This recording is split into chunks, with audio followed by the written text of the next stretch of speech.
And it's a study of rural migrant school children in urban Chinese schools that gives insight into fostering inclusion in the workplace. And I found this interesting. And the question is, how do rural migrant children in China negotiate and construct their identity vis-a-vis the school's local children? And so the researchers conducted this qualitative ethnographic study at Dongsheng Primary School, which is a pseudonym for about 3 years, 2 to 3 years. And 10 fourth graders were specifically chosen for an in-depth case study. And so with the informed consent of their parents, they sat close to the children in their classes, talked to them about their coursework, helped them when needed, and observed how they formed small groups. And then they also validated this data from the children's teachers and classmates to make sure it was accurate. And what they found here is that children were subjected to these rural migrant children were subjected to two main social categories that were called non-local, when there's Chinese words for this that I'm not going to attempt to pronounce, but they're included in the study. And so there's non-local and there's peasant workers.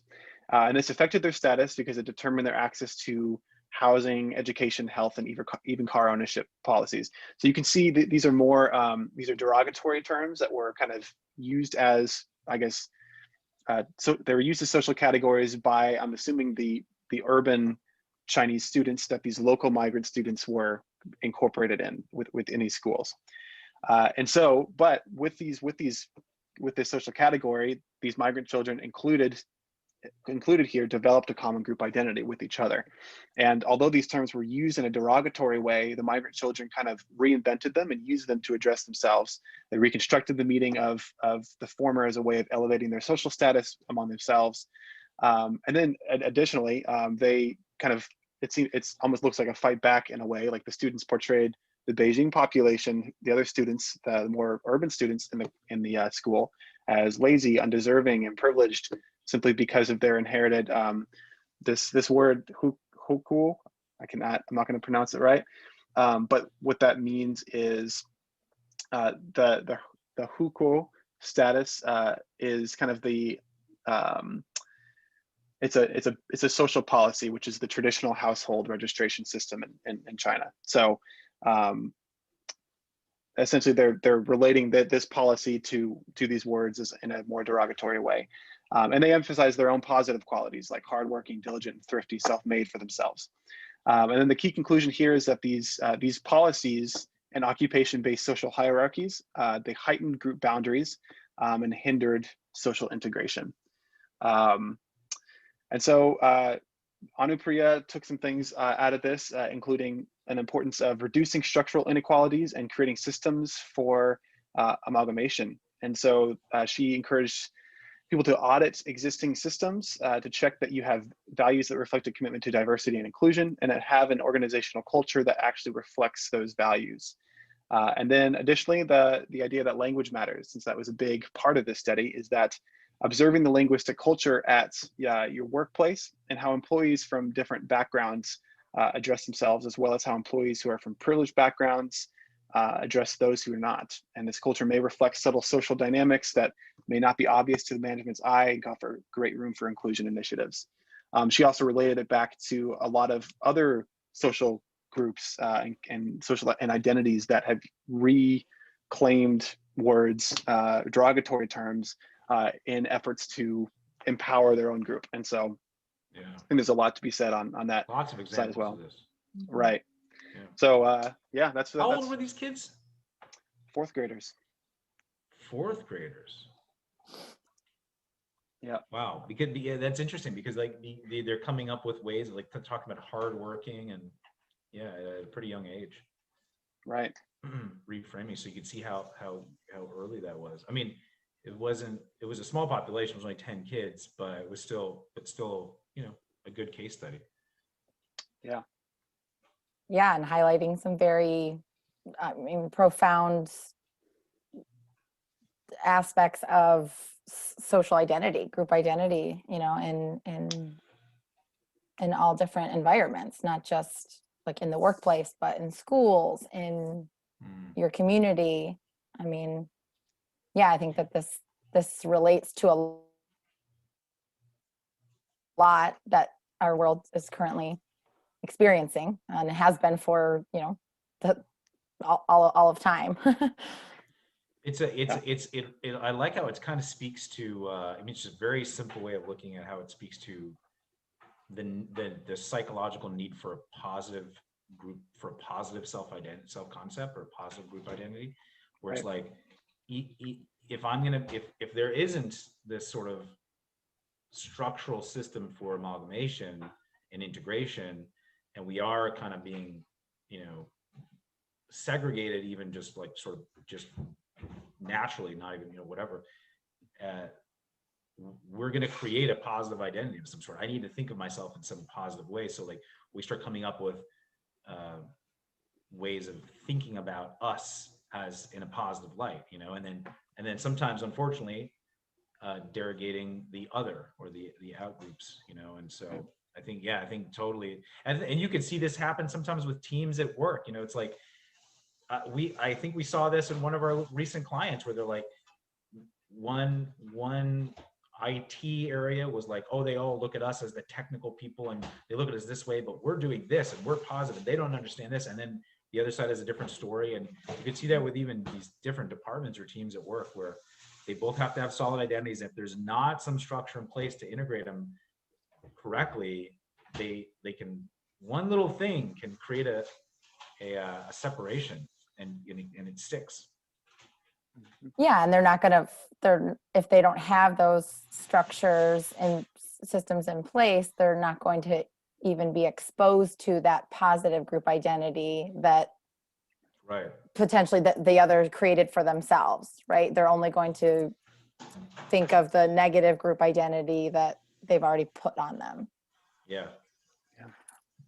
I wonder if there's any studies, I'm thinking of like losing like sports teams, right? That have really bad,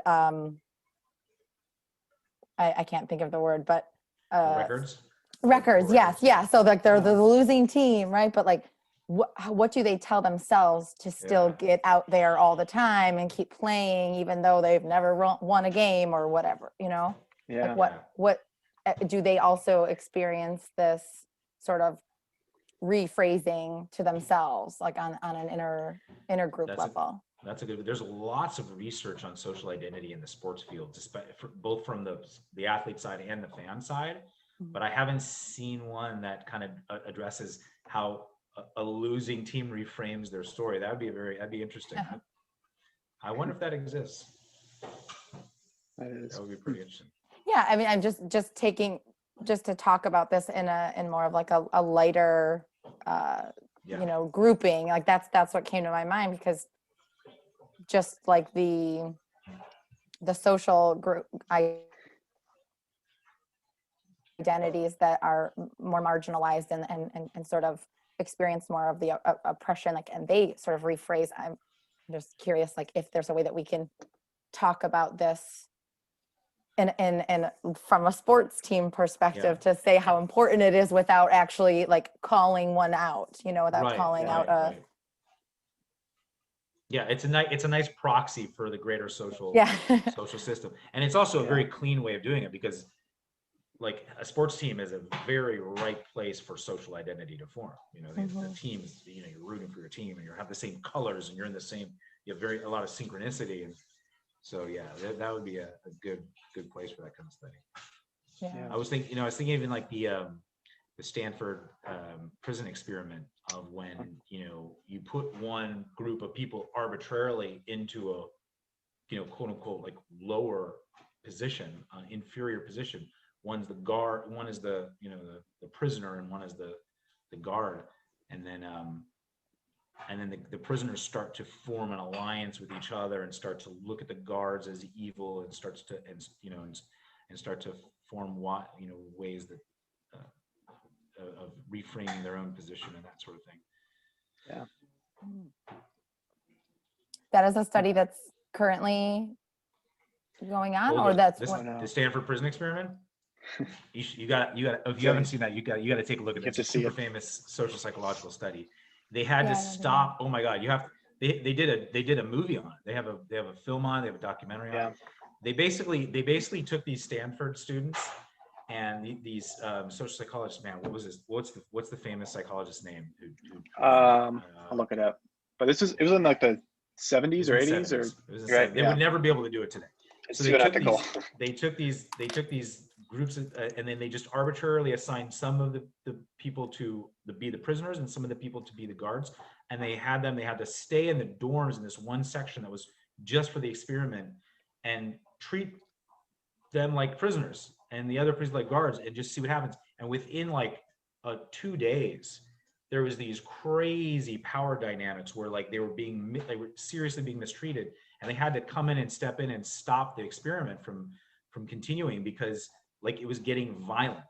And these are just arbitrarily assigned students to these different things. And so it was an experiment on how people group think and how people can very easily conform to their group norms, even if they're aggressive norms and that kind of stuff. It was really, really amazing study. Zimbardo. Zimbardo, right? Yeah, Zimbardo, yeah, and it paved the way for like IRB going forward of like what's going to be ethically okay to like get through a review board going forward, you know. Right. Yeah, this reminds me of that experiment done. I think it was Peggy Mcintosh who on white privilege. Was it her who did? I know she wrote the essay in the 80s, but where they did that, it was another kind of experiment, but with grade school youth in during civil rights movement. And it wasn't really an experiment. Let's just say she was a school teacher and she just decided, I'm going to do this, and just gave the white children in her class. I mean, they were all white children, right, at this time, but said, okay, those with the blue eye, brown eye experiment. Yeah, have you heard did of that? With adults too. Yeah, she's been doing it. Yeah, she's been doing it a lot since. I mean, there was a lot of pushback because she lost her job, all of that, like back in when this happened, but a very profound experiment to illustrate like how we can immediately you give me a title and and tell me to do something, tell me that those with brown eyes are unintelligent and I have to treat them like garbage. Like, so that's what she did. And the grade school students, they adapted to that. And those with the blue eyes that were the smarter ones, they had longer time on the playground, like all of that, what that did to the psychology of them. That was her experiment, though, to illustrate race and what we as white people have been doing to the Black communities. So. Well, it's interesting because it's like, if group conformity is so malleable and like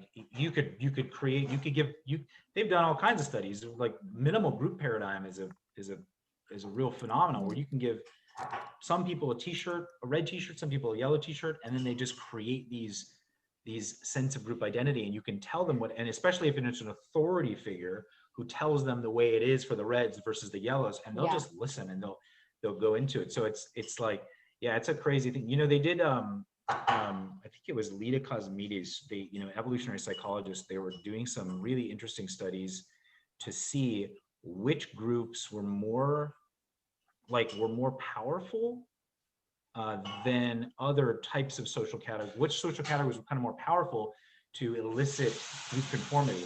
And so what they did was they took like a group of, let's say, they took two different groups and they give them basically the different t-shirts, and they did some experiment. I can't remember exactly the outcomes, but what they found was age and gender were more powerful in terms of identifying a group member, a new group member. So like, males versus females, much easier.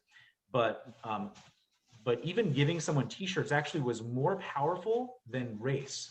So people were able to identify within their in-group based on a t-shirt rather than based on race. So like I felt more connected to people regardless of their race if they had the same t-shirt I have, as opposed, so it was interesting to see like how you can create social categories and which ones are like really deeply embedded. Wow. I mean, And how they can instantly change, right? You can instantly make that association of, yeah. And I just double checked it. It was Jane Elliott who did the blue eye, brown eye experiment. Oh, okay. And, yeah, I just wanted to say that. Yeah. And but she also said that it was like an instant change, even to like the confidence in one group, and then the more of like the condescending tone that they would immediately adapt just by telling them this, or with your experiment that you're talking about, Jeremy, giving them the red shirt. Okay, you have the red shirt and now you're this. Those who have the red shirts, they've done some other cool studies where it's like they tell you to choose which piece of art you like, and you choose a piece of art better, and then you're like, okay, you're grouped with this group over here. They've all chosen that one as their favorite, and then as soon as that happens, you're like, oh, I'm part of this. Now I relate on this level of having the same preferences, having the same artistic eye, that sort of thing. And then you can, and they form this group identity just based on choosing the same piece of art over another or something like that. And then perceiving the out group as the other, of choosing the other art group. It's so easy to get human beings to feel like they're part of a group, you know? Well, it's wild. Well, that makes me think of, it just brings me back to our sports example though, and like how you could have like an intergroup, war or battle between people, or argument or whatever. But the moment you put on a sports jersey and you're the exact same, like we're both Giants fans, so who cares about this? Maybe more serious intergroup divide. We're Giants fans, so it can pull people together. It seems like too. It's almost like a third cultural identity. That's the hack. That's the hack that we need to use, because we see people like in conflict, and we go, okay, so how do we get them to share an identity? How do we get them to remember they're on the same team? That's the search for common ground, right? You're trying to find at least one thing that you share in common that you can create. Yeah. And then like identify with that. Forget about all the other common ground, shared values, shared goals, that kind of, yeah. It's the group psychology hack. Yep. How do we create subordinate identities? Yeah, but it seems like the having a shared interest or a shared goal per se is not, and I don't know, I'm just the assumption, is almost not as powerful of a way to bring people together than having a shared, like the identity of I identify as a Buffalo Bills fan, or I identify as, that is almost more powerful than no, I think you're right. The two have to come together. I think from what I've seen in the literature is if you have a shared identity, or shared, like you're on the same team and that team has a goal, so you have a shared goal in addition to that identity, it makes it more powerful. Yeah, makes sense. Well, you would think but that's true with sports teams, right? If we're both Bills fans, then we both have the same goal, for the Bills to win. So we can cheer together. We can, Yeah. Well, that makes sense. It seems like, because I feel like identity is more embodied than goals. Like it's part of you, whereas goals can be separate from the self. So if you have, obviously you need kind of both together. That the goals kind of activate the identity embodying experience, almost, I would say. And does a shared identity automatically come with some sort of set of shared goals? Like if we're on the same team, does that kind of intrinsically mean that we have similar goals or similar values or something? Right. Yeah, similar desires, right? And that I'm thinking like the identity part is more of the need, and then the goals are the desires. So the need is going to way heavier than the want, right? Yeah. Makes me think of organizational identity as well, and we've had studies about this before too, but how that could potentially be something that brings, or culture or whatever. I think of, like, I don't know, I imagine like Disney employees like have a pretty strong, like, oh yeah, I work for Disney too, oh we work for, like, it's a common group identity that I imagine can bind some people together. And if you give them a sense of the goal that they're sharing, that's good. I mean, it's like last night, like when we're playing these games and we go into teams, the teams are more powerful because you all have a shared goal, right? It's fun, it's engaging, we're working together towards something. Right. It's more powerful than just kind of going, I'm just gonna tell you, you guys are in team this and you guys are in team this, and there's no goal for you to get to. It's just, you're just in a team. Yep.